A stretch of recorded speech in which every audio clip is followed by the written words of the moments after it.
నేను మీకు ఒకటే మాటిస్తున్నా, విద్యార్థులకి ఫీజు రీఎంబర్స్మెంట్ జరుగుతుంది, రాగానే ఫీజు రీఎంబర్స్మెంట్ జరుగుతుంది. అలాగే సిపిఎస్ రద్దు మీద చంద్రబాబు గారు రేపు మేనిఫెస్టోలో చెప్తా ఉన్నారు, ఒక బలమైన పరిష్కార మార్గం కనుక్కుంటాం. అలాగే అడ్డగోలుగా విభజించారు జిల్లాల్ని, వాటిని సరిచేస్తాం.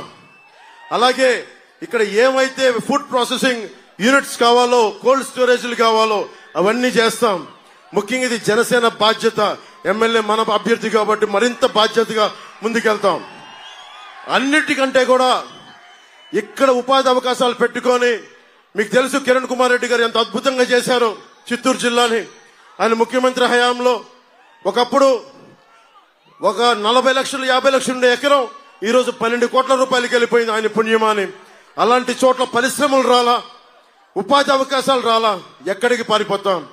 మాలాంటి వాళ్ళందరం వచ్చి, రాజకీయ దురంధరులు చంద్రబాబు గారు ఎన్నో దెబ్బలు తిన్న వ్యక్తి, ఆటుపోట్లు ఎదుర్కొన్న వ్యక్తి. అలాగే ఆయన నిజంగా ఆయన అనుభవం రాష్ట్రానికి అవసరం. అందరం కలిసి వచ్చాం, ఇగోలు తగ్గించుకున్నాం, సైజులు తగ్గించుకున్నాం. ఎక్కడ నెగ్గాలో కాదు, ఎక్కడ తగ్గాలో తెలిసిన వాళ్ళం.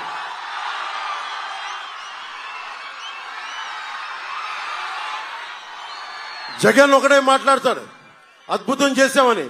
70,000 మంది పోలీసులు ఈ రోజుకి టీఏలు డిఏలు సరెండర్ లీవ్స్ డబ్బులు ఇవ్వలేదు. నా పోలీస్ కుటుంబానికి కూడా చెప్తున్నాం, కూటమి తరపు నుంచి మీకు మాటిస్తున్నాం, మీకు ప్రతిరోజు వారాంతపు సెలవులు రావాలి, అవసరమైతే పోలీసు ఉద్యోగాలు పెంచాలి. ముఖ్యంగా మీకు 1వ తారీఖుల్లో జీతం రావాలి. నేను చిన్నప్పుడు మా నాన్న ప్రభుత్వ ఉద్యోగిని కాబట్టి టీఏలు డిఏలు ఎంత కీలకమైనవో నాకు తెలుసు.